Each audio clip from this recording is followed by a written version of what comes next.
For your kind information industry ఇక్కడ లేదు. మొత్తం మీరు చెన్నైలో ఎప్పుడు వచ్చారన్నా? నేను చెప్తున్నా 30 ఇయర్స్ అయింది. అప్పుడు ఇండస్ట్రీ లేదు ఇక్కడ. ఆ, అసలు కృష్ణానగర్ అనే లేదు. మీ వయసు ఎంత ఉంటుంది? 51 నేను. 51 అంటే 20 ఇయర్స్కి వచ్చారా? 21కి వచ్చినట్టు. అంటే ఈ ఆకలి, అవకాశాలు లేకపోవడం, ఈ అవమానాలు ఇవన్నీ లే ఉన్నాయి, అవన్నీ ఉన్నాయి. ఎందుకు లేవు? ఇప్పుడు అప్పుడు అసలు యాక్చువల్‌గా ఐయామ్ ఫ్రమ్ తెలంగాణ కదా! నేను తెలంగాణ నుంచి వచ్చిన నాకు అసలు ఫస్ట్ భాష రాదు అప్పుడు. ఉమ్. అంటే ఈ భాష అంటే మనకు తెలంగాణనే వచ్చు. అప్పట్లో ఉండనా ఈ తెలంగాణ ఆంధ్ర విభేదం? అప్పుడే ఎక్కువుంది. అప్పుడే ఎక్కువుంది. ఆ, ఇప్పుడు లేదని చెప్పాలి అసలు. సినిమా కష్టాలు అప్పుడు ఉండేవి విపరీతమైన కష్టాలు. ఇప్పుడైనా సోషల్ మీడియా వచ్చింది, సెల్ ఫోన్లు వచ్చినాయి, మెసేజ్ వాట్సాప్లు వచ్చినాయి. ఇప్పుడు చాలా ఈజీ. ఉమ్, మేము వచ్చినప్పుడు ఫోన్లే లేవు అసలు. ఫోటోలు పట్టుకొని తిరగాల ఆఫీసులు. ఉమ్, అప్పుడు బంజారాహిల్స్, జూబ్లీహిల్స్ ఏమీ లేదు. కృష్ణానగర్ ఒక్కడ కొంతవరకు ఉన్నది. అప్పుడు కూడా ఇండస్ట్రీ ఇక్కడ లేదు. అప్పుడప్పుడే చెన్నై నుంచి కొంతమంది వచ్చి ఇక్కడ చేస్తున్నారు, వెళ్ళిపోతున్నారు మళ్ళా. అంతే తప్ప ఇక్కడ లేదు ఇండస్ట్రీ. ఇంకా కృష్ణానగర్ కష్టాలు ఎక్కడి నుంచి ఉంటాయి? మరి అలాంటి సమయంలో అవకాశాలు రావడం కూడా చాలా కష్టం కదా? చాలా స్ట్రగుల్ అయినాం. అది చెప్పుకుంటే కొంచెం ఒక్కొక్కసారి ఎమోషనల్ పర్లేదు అయితే. చెప్పండి. అంటే బైక్ లేదు, బస్సులనే తిరగాలి అప్పుడు. జూబ్లీ హిల్స్, బంజారా హిల్స్ ఏమీ లేదు. శ్రీనగర్ కాలనీ అప్పుడు ఏమి లేదు. ఓన్లీ కృష్ణానగర్ కొంతవరకే ఉండేది. అది కూడా అంతా జంగల్ అప్పుడు. ఉమ్, మేము అన్నపూర్ణ స్టూడియో పోవాలన్నా, పద్మాలయ స్టూడియో పోవాలన్నా బస్సులో పొద్దున పోతే సాయంత్రం బస్సులు ఉండేవి కావు. ఉమ్, అక్కడి నుంచి చిమ్మ చీకటి ఉంటుండే. అప్పుడు దొంగలు, బస్సులు ఉండేటివి కావు. బస్ స్టాండ్లు ఉండేవి కావు. కీచురాలు కిచకిచ అనేది నడుచుకుంటూ వచ్చేటోళ్ళం, భయపడి చీకటి అవుతుందంటే వాడు నాకు కొడతాడేమో అని చెప్పేసి. ఆ నడుచుకుంటూ అక్కడి నుంచి వచ్చేవాళ్ళం. ఉమ్, ఫోటోలు ఇవ్వాలన్నా కూడా ఆఫీసులు తెలిసేవి కావు. 4 ఫోటోలు తీసుకుంటే 200 రూపాయలు. ఆ 400 రూపాయలు అయిపోయాయని ఇంట్లో డబ్బులు ఇష్టోళ్ళు కాదు. 200 ఏమైనాయి? ఏం ఖర్చు పెట్టినావు? ఏం సినిమాలు, ఏం అవకాశాలు, మన ఇంట్లో నుంచి ఎవడున్నాడు, ఎవడు నేర్పించిండి సినిమా ఇండస్ట్రీ? ఇన్ని క్వశ్చన్స్ మా ఇంట్లో. ఉమ్, పొద్దున పోయి సాయంత్రం రాత్రి వచ్చేసరికి ఎక్కడ పోయినావు, ఎక్కడ తిన్నావు, ఇంతసేపు ఏమైంది? మా ఫాదర్ ఇంజనీర్. ఆయన కొంచెం ఆర్మీలో ఉండొచ్చిన ఆయన కొంచెం సిస్టమేటిక్. ఆయన ఇంతసేపు ఎక్కడ పోయినావు చెప్పిపోవాలి కదా అనేది. అప్పుడు ఎక్కడ చెప్తాము? ఫోన్ ఎక్కడ పోతున్నావో తెలియదు. ఫోటోలు పట్టుకొని వాళ్ళ బండి మీద వీళ్ళ బండి మీద పోవాలి, బస్సులలో తిరగాల. అది ఒక పిచ్చిలాగా తిరిగినాం. ఉమ్. ఇప్పుడు ఎస్, ఎంతనన్నా కూడా, ఎంత డిస్కరేజ్ ఉన్నా కూడా అచీవ్ చేసినామన్న ఒక హ్యాపీనెస్ ఉంటుంది. ఎనీ ప్రొఫెషన్ అన్నిట్లలో ఉంటాయి ఇవి కాంపిటీషన్. కాకపోతే అప్పుడు కొంచెం డబల్ ట్రిబుల్ కాంపిటీషన్ ఉండేది. ఎందుకంటే బేసిక్గా తెలంగాణ వాళ్ళకి సినిమా గురించి అవగాహన నిల్లు, ఎస్పెషల్ తెలంగాణ వాళ్ళకి. ఎందుకంటే అటువైపు మద్రాసు అవగాహన లేకనా, అవకాశాలు లేకనా? అవగాహన లేకనే బేసిక్గా. అవకాశాలు ఏముంది? ఇప్పుడు అందరూ వస్తున్నారు కదా, ఇప్పుడు కొంచెం ఎడ్యుకేట్ అయినారు. అప్పుడు అసలు 30 ఇయర్స్ బ్యాక్ అసలు సినిమా అంటేనే ఇంటి నుంచి వెళ్ళిపోయారటోళ్ళు ముందు తెలంగాణలో. ఉమ్, ఏ మాత్రం అవకాశం ఉండేది కదా. సినిమా అంటే తెలంగాణలో ఉన్న వాళ్ళకి ఎవరికైనా కూడా, ఎవరు నేర్పించున్నారు నీకు ఈ సినిమా? ఏంది సినిమా? సినిమాలో పోయిన వాళ్ళు బాగుపడ్డారా అనేటోళ్ళే. నేనైతే అవి ఫేస్ చేసిన. మా సిస్టర్స్ దగ్గర నుంచి, మా మదర్ ఫాదర్ దగ్గర నుంచి, మా రిలేటివ్స్ దగ్గర నుంచి, వీనికి ఎవరు నేర్పించండి సినిమా? మీరు ఒక ఇంజనీర్ స్థాయిలో మీ ఫాదర్ ఉండి కాస్త ఎడ్యుకేషన్ ఫ్యామిలీ నుంచి వచ్చిన మీరే అన్ని మాటలు పడితే కటిక పేదరికం అనుభవించి సినిమా మీద ఫ్యాషన్తోని నాటకాలు వేసి వచ్చే వాళ్ళ పరిస్థితి ఎట్లా ఉంటుంది? నేను కూడా ఫేస్ చేసిన వాళ్ళకంటే ఎక్కువ. ఉమ్, నన్ను ఒక 1 ఇయర్ వరకు మా ఫాదర్ భరించాడు. ఆయన జాబ్ చేసి వచ్చేసేవాడు ఇంట్లోకి. మా బ్రదర్ జాబ్ చేసేవాడు అప్పటికి. వాళ్ళ టైమింగ్స్ ఎట్లుంటాయి? Systematic time. 9 వరకు నిద్రపోవాలి, పొద్దున్నే మళ్ళీ 6 o'clock లేవాలి, రెడీ అయిపోవాలి, ఆఫీస్కి వెళ్ళిపోవాలి. ఉమ్, నేను 10 గంటలకు 11 గంటలకు వస్తే వాళ్ళకి నిద్ర డిస్టర్బ్, బెల్ కొడితే నిద్ర ఉండేది కాదు. మా ఫాదర్ బయటకు వెళ్ళిపో అన్నాడు. నువ్వు ఈ సినిమా అనేది నువ్వు కావాలంటే అబ్రాడ్ పోతాను, చదువుకో, అబ్రాడ్ పోతాను, పంపిస్తా, కానీ సినిమా అంటే మాత్రం నేను ఎంకరేజ్ చేయాలన్నాను. ఉమ్, అంటే చేయాలంటే సరే చేయకపోరండి నన్ను. నీకు అంటే అప్పుడు ఎట్లుండేదంటే కొంచెం అగ్రెసివ్గా ఉంటాం కదా ఎంగేజ్లో. ఏం చేస్తున్నాం డబ్బులని, ఏం చేసుకుంటావు అని అడిగేవాడిని. ఇప్పుడు ఈ సీరియల్స్లో ఎక్కువ మిమ్మల్ని మీకు అనుబంధం ఉండి ప్రోత్సహించేది ఈటీవీ ప్రభాకర్ కదా? ఈటీవీ ప్రభాకర్ అన్న అంటే నేను చూస్తుంటాను కాబట్టి సీరియల్స్లో ఎక్కువ అవకాశాలు తన ద్వారా మీకు వస్తుంటాయి. ఏంటన్నా ప్రభాకర్ అన్నతో మీకున్నటువంటి అనుబంధం? అంటే మేము కెరియర్ స్టార్ట్ చేసి ఇద్దరం ఒకసారి స్టార్ట్ చేసినాం. కొంతవరకు మెంటాలిటీస్ కొంచెం మాది మ్యాచ్ అవుతాయి. అంటే ఏదున్నా కూడా నిర్మోహమాటంగా మాట్లాడడం, ముక్కుసూటిగా మాట్లాడడం. అట్లా అని వాడు కష్టపడ్డాడు, నేను కష్టపడ్డాను. ఆ స్ట్రగుల్, ఆ పెయిన్, నిజంగా చెప్పాలంటే ఆ స్ట్రగుల్, పెయిన్, ప్యాషన్ ఈ 3 మమ్మల్ని దగ్గర చేసినేమో అనిపిస్తుంది. అటాచ్‌మెంట్, బాండింగ్ అనిపించిందేమో అనిపిస్తుంది నాకు. వాడు చెప్పుకోడు, నేను చెప్పుకోను. కానీ అప్పుడప్పుడు ఎప్పుడన్నా ఇట్లా సరదాగా కూర్చున్నప్పుడు మేము కూడా చాలా కష్టపడ్డాము అని వస్తుంటుంది టాపిక్. ఓకేనా. ఈ సినిమా ఇండస్ట్రీలో ఈ మధ్య రీసెంట్‌గా రమ్యకృష్ణ గారు కూడా ఏదో కాస్టింగ్ కౌచ్ గురించి మాట్లాడుతున్నారు. ఇదివరకు కూడా చాలామంది మాట్లాడారు. ఆ చర్చ ఎప్పుడు అదొక లైవ్‌లో ఉంటా ఉన్నది. మీరు సినిమాల్లో ప్రయాణం మొదలుపెట్టి ప్రస్తుతం సీరియల్‌లో కూడా బిజీగా ఉన్నారు కదా! నిజంగా సినిమాలలో గానీ, సీరియల్స్‌లో గానీ ఆ కాస్టింగ్ కౌచ్ అనేది ఉందా? అసలు కాస్టింగ్ కోచ్ అంటే ఏంటి నాకు తెలియదు. కాస్టింగ్ కౌచ్ అంటే మీ సినిమా పదాలలోనే, మీ సినిమా అర్థంలోనే వాళ్ళు మాట్లాడుతున్న భాషలో కమిట్మెంటు అని. ఓకే. ఇంకా విడమర్చి చెప్పాలి అంటే, ఒక ఆడపిల్ల సినిమా ఇండస్ట్రీలోకి గానీ, సీరియల్ ఇండస్ట్రీలోకి గానీ, ఎంటర్‌టైన్‌మెంట్ ఫీల్డ్‌లోకి వస్తే, ఆ సంస్థలో నిర్మాత గానీ, డైరెక్టర్ గానీ, హీరో గానీ, ఇతరత్ర ఎవరైనా గానీ, మధ్యవర్తులు గానీ, తనను కమిట్మెంట్ అడుగుతారు అనేది ఒక అభిప్రాయమే కాదు, కొంత వాస్తవం కూడా ఉంది అని చాలామంది నటీమణులు, చాలామంది హీరోయిన్స్ కూడా చెప్తున్నారు. అది ఎంతవరకు కరెక్టు? నిజంగా అది ఉందా? దాని పట్ల మీ అభిప్రాయం ఏంటి? హీరోయిన్‌లు ఒకవేళ చెప్తే గనక హ్మ్. వాళ్ళు ఎక్స్‌పోజర్ కోసం చెప్తున్నట్టే. హ్మ్.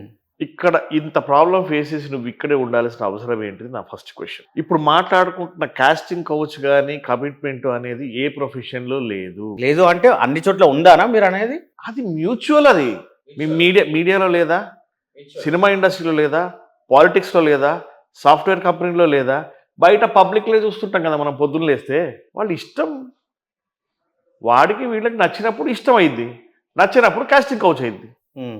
Simple logic. అంటే మీరు దాన్ని సమర్థిస్తున్నారా? వాళ్ళు ఒకటైనప్పుడు నేనెవరిని సమర్థించడానికి? సుప్రీంకోర్టు ఒక సమర్థించింది. గ్రామంలో లేదా ఒక రూరల్ ఏరియా నుంచి లేదా బాగా చదువుకున్న అమ్మాయి లేదా ఇన్‌స్టిట్యూట్‌లో శిక్షణ పొందిన అమ్మాయిలు గానీ, ఎంతో కష్టపడి, ఎంతో నేర్చుకొని, ఎంతో ప్రతిభ ఉండి, ఇంట్లో సహకరించకపోయినా, కుటుంబ సభ్యులు ఒప్పుకోకపోయినా, సమాజం ఏమనుకుంటుందో అనే ఆలోచన గూడా చెయ్యకుండా, ఎంతో ధైర్యం, సాహసంతోని తన ప్రతిభను నిరూపించుకోవాలి.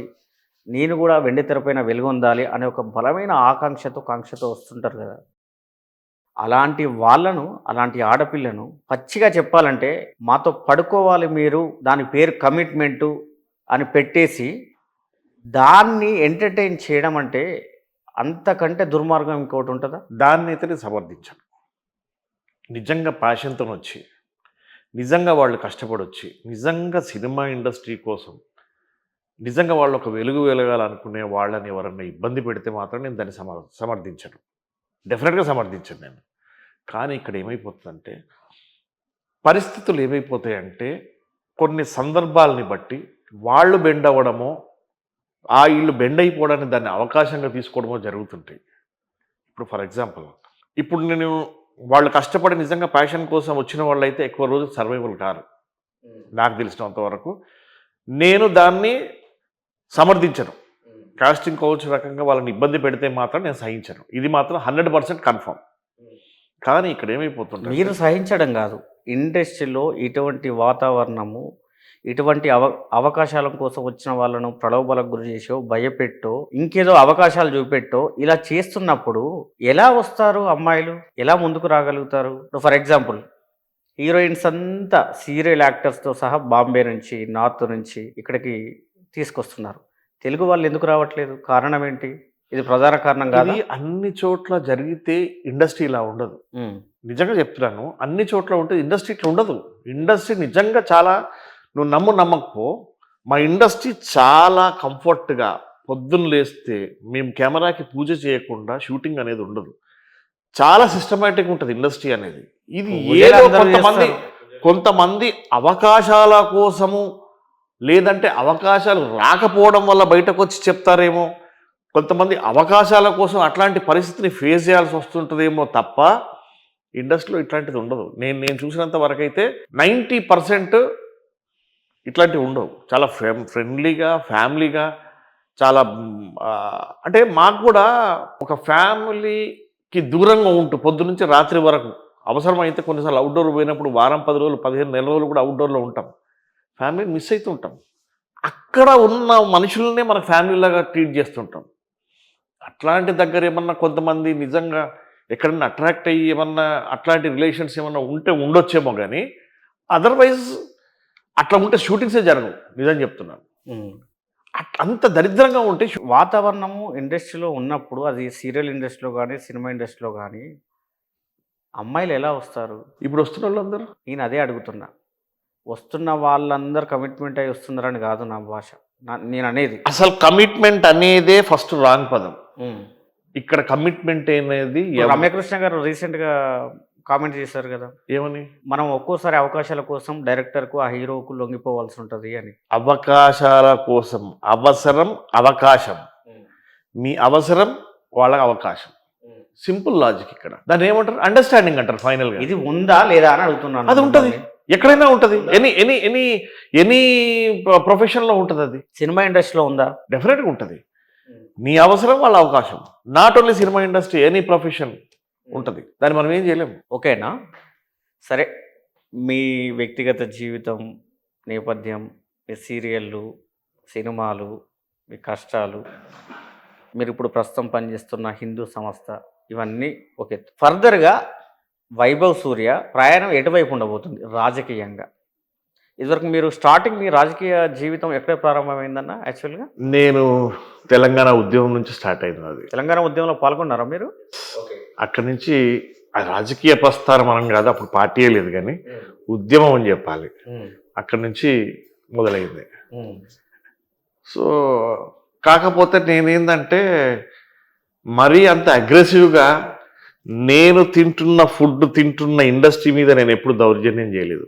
అట్లా అట్లా చేసిన వారు ఉన్నారా? అనుకొని చూసినాం కదా, థియేటర్ వల్ల కొట్టడం కానీ మా ఛాంబర్ మీద రాళ్ళేయడం కానీ అట్లా ఎప్పుడు నేను చేయలేదు. ఉద్యమంలా చేసినాం. ఎవరు ఉద్యమం చేసేటప్పుడు రాళ్ళేయమని చెప్పలేదు. ఇప్పుడున్న ఉద్యమ వాతావరణంలో ఆ భావోద్వేగాలలో జరిగినాయి, అంతే, భావోద్వేగాలు జరిగినాయి. కానీ నాకు నా ఫుడ్ బట్టే నాకు కలామ తల్లి ఒక నేను అనుకున్నాను కానీ ఎప్పుడు టచ్ చేయలేదు. ఓకే, తెలంగాణ ఉద్యమంలో పనిచేస్తారు. తర్వాత పార్టీలో చేరారా? ఏదైనా పార్టీలో చేరలేదు, ఏ పార్టీలో చేరలేదు. తర్వాత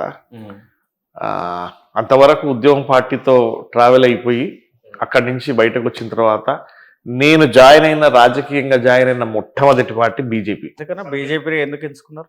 నేను చదువుకున్న చదువు, నాకు నేర్పించిన విద్య ఎందుకో నాకు బీజేపీని అట్రాక్ట్ చేసింది. ఎందుకో అంటే నాలో భావాలకి బీజేపీలో ఉన్న భావాలకి ఎందుకో దగ్గర సంబంధం అనిపించింది. సో నాకు మ్యాచ్ అయ్యే పార్టీ బీజేపీ అనిపించింది నాకు. ఎప్పుడు జాయిన్ అయ్యారు బీజేపీలో? 2021. అంటే క్రియాశీలకంగా పనిచేస్తున్నారా ప్రస్తుతం? అందులో చేస్తున్నాను. నేను endowment cell state committee member ఉన్నాను. నేను పార్టీలో ఏ కార్యక్రమంలో యాక్టివ్గా పార్టిసిపేట్ చేస్తాను. ఇక దాంతోపాటు నాకు విశ్వ హిందూ మహాసంఘంలో పెద్ద బాధ్యత ఉంది కాబట్టి దాని గురించి వర్క్ చేస్తున్నాను. ఏది చేసినా మళ్ళా నేను ఒక సంఘంలో పనిచేసినా కూడా అల్టిమేట్లీ పార్టీకే కదా హెల్ప్ అయ్యేది. ఓట్లు గారి లేదంటే నేనేం పని చేసినా కూడా గ్రౌండ్ వర్క్ చేసేది మళ్ళీ పార్టీకి హెల్ప్ అవడం కోసమే. భవిష్యత్తులో మీకు ఏమైనా లక్ష్యాలు, కోరికలు, ఎమ్మెల్యే కావాలనో ఎంపీ కావాలనో అటువంటి ఆశలు ఏమైనా ఉన్నాయా? ఆశలు లేవు అనను, అట్లనే ఆశలు ఉన్నాయి అనను. టైం, అవకాశం వస్తే అవకాశం వస్తుంది, రావాలి అని కోరుకుంటా ఎవరైనా కూడా. సో ఇప్పటి వరకైతే ప్రస్తుతానికి గ్రౌండ్ వర్క్ చేసుకుంటున్నాను. ఎమ్మెల్యేనా ఎంపీగా? అది నా చేతిలో లేదు. ఎమ్మెల్యే ఎంపీ అనేది నా చేతిలో లేదు. ఎవరు బీజేపీలో మీ బ్యాక్గ్రౌండ్? నాకు నిజంగా సినిమా ఇండస్ట్రీలో ఎవరు బ్యాక్గ్రౌండ్ లేరు, సినిమా పాలిటిక్స్లో ఎవరు బ్యాక్గ్రౌండ్ లేరు. ప్రతిదీ నా స్వతహాగా నేను అందరితో కలిసి ఉంటాను, అందరితో ఫ్రెండ్లీగా ఉంటాను, అందరితో ఫ్రెండ్లీగా మూవ్ అవుతాను. నేను అందరూ నా వాళ్ళే. బ్యాక్గ్రౌండ్ అంటే ఏం లేదు. అంటే నేనేమనుకుంటానంటే ఒక్కొక్క నాయకుడి దగ్గర ఒక్కొక్క మంచి లక్షణం ఉంటుంది. అవన్నీ మనం తీసుకోగలిగితేనే కొంచెం ఫాస్ట్గా వెళ్తామన్నది నా ఉద్దేశం. అది కాదు, మామూలుగా రాజకీయాలలో కానీ సినిమా ఇండస్ట్రీలో కానీ మీరే చెప్పారు, బ్యాక్గ్రౌండ్ ఒక వ్యక్తి వెన్ను తట్టి ప్రోత్సహించే ఒక పెద్ద తలకాయ మన వెనుక లేకపోతే పదవులు కానీ అవకాశాలు కానీ అంత సులువు కాదు. మీరన్నట్టు రాజకీయాలలో కులము, మతము, డబ్బు, అంగబలం, ఆర్థిక బలం అన్నీ ఉండాలి. వాటితో పాటు మనకు బ్యాక్గ్రౌండ్ ఉండాలి, జగమెరిగిన సత్యం. అలాంటి బ్యాక్గ్రౌండ్, అలాంటి నేపథ్యం లేకున్నా మీకు ఒక పెద్ద బ్యాక్గ్రౌండ్, ఒక తలకాయ ఎవరు అని అంటే ఎవరి పేరు చెప్తారు అని అంటే? నేను ప్రస్తుతానికి ఎవరి పేరు చెప్పలేను, భవిష్యత్తులో ఎవరైనా వస్తారేమో చెప్పలేను. కానీ ప్రస్తుతానికైతే సినిమా ఇండస్ట్రీలో టాలెంట్ ఉండాలి, ఇక్కడ హార్డ్ వర్క్ ఉండాలి. ఓకే, అంతే. కొత్తగా సినిమాలోకి లేదా సీరియల్లోకి వచ్చే వాళ్ళకు మీరు ఇచ్చే సలహాలు ఏంటన్నా? ప్రయత్నించండి, గట్టిగా ప్రయత్నించండి, నిజంగా జీల్తో పనిచేయండి. కాకపోతే ఎక్కువ కాలం నాకు వస్తుంది అవకాశాన్ని అని అనుకుంటే జీవితంలో అవకాశాన్ని కోల్పోతారు. ఎందుకంటే మనం ఛాలెంజింగ్ చేసి వస్తాం ఇక్కడికి, ఫైనాన్షియల్గా స్ట్రగుల్ చేస్తాం, ఫ్యామిలీ పరంగా స్ట్రగుల్ చేస్తాం, సొసైటీ పరంగా స్ట్రగుల్ చేస్తాం. ఎందుకంటే మనం తొడలు కొట్టొస్తాం ఇండస్ట్రీకి. అక్కడ పోతే పెళ్లి కాదు, లేట్ మ్యారేజ్, పిల్లని ఇవ్వరు, ఫైనాన్షియల్గా డిస్టర్బ్ అయిపోతారు, ఇంట్లో అమ్మనన్న రానియరు, దోస్తులందరూ ఏమంటారు అంటే ఏమరా మీద పొడుస్తా చింపుతాను పోయినావు గారు ఏం బీకినవరా అంటాడు. ఒక్క అవకాశం వచ్చింది కదా నేను ఇక్కడనే ఉంటా అవకాశం వచ్చింది అని అంటే ఒక్క అవకాశం కూడా అది ఎండమావులే. అక్కడ పోయిన తర్వాత ఏముండదు, నీళ్లు ఉన్నాయి అనుకుంటే అంత దూరం పోతాం, ఏమీ ఉండదు. ఒక అవకాశం నేనేమంటాను, ఒక టైం పీరియడ్ పెట్టుకోండి, ఈ టైం వరకు నేను రావాలి అవుదాం అనుకుంటున్నాను అని చెప్పేసి. అట్లాంటి జీవితం మొత్తం నాశనం చేసుకోవద్దని అయితే చెప్తాను నేను. ఓకే. ఎందుకంటే మీకు సమయం ఎంత విలువైందో వయసు కూడా అంతే విలువైంది, వయసు ఎంత విలువైందో డబ్బు కూడా అంతే విలువైంది. ఇవన్నీ బేరీజ్ వేసుకొని ఈ టార్గెట్ వరకు చాలా హార్డ్ వర్క్ కమిటెడ్గా మీరు పని చేయగలిగితే ఇక్కడ నిలబడగలం. ఎందుకంటే ఇప్పుడున్న కాంపిటీషన్ వరల్డ్లో ఫాస్ట్గా ఇప్పుడు ఏ వచ్చేసింది, ఒక ఫోటో ఉంటే చాలు సినిమా తీయొచ్చు.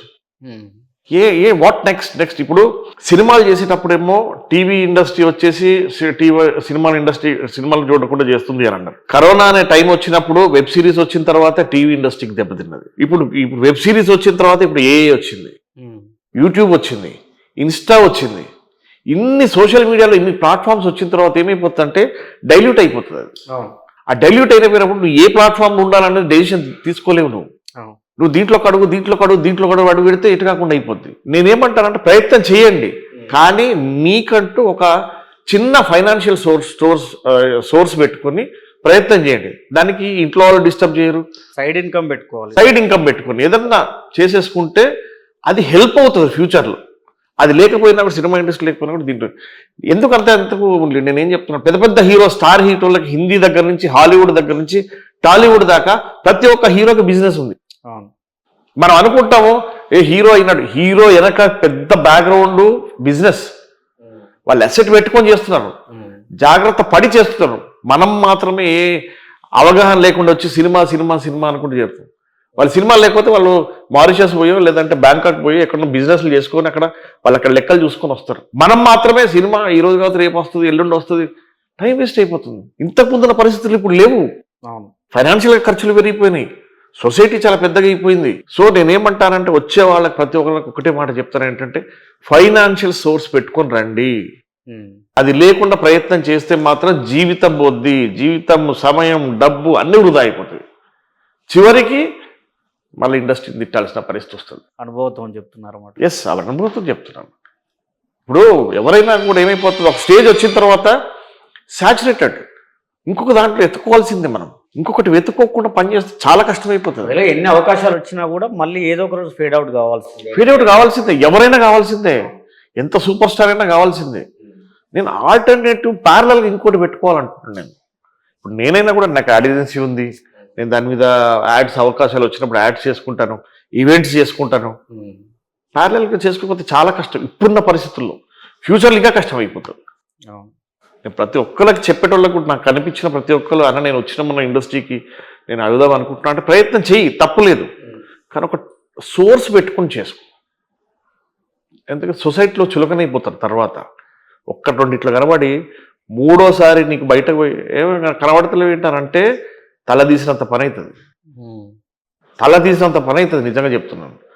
ఏదో పెద్ద పొడుస్తాను పోయినావు కదా, నువ్వు ఇండస్ట్రీకి పోయినావు కదా, ఏం చేసి వచ్చినావు అంటే ఏం చేస్తావు, పిల్లని ఇయ్యరు, ఇక్కడికి వచ్చి వెతుక్కోవాలి ఆ పరిస్థితి. ఇక్కడ దొరకాలి అని అంటే అమ్ముకోవాలి ఏదన్నా. అంటే వాళ్ళు కూడా తెలివైన వాళ్ళు అయిపోయారు. నీకు బైక్ ఉండి, కారు ఉండి, రెస్టారెంట్లో తీసుకుపోవాలంటే చాలా కష్టం. వేరే సోర్స్ లేకపోతే నేను చాలా మందికి చెప్పేది ఇదే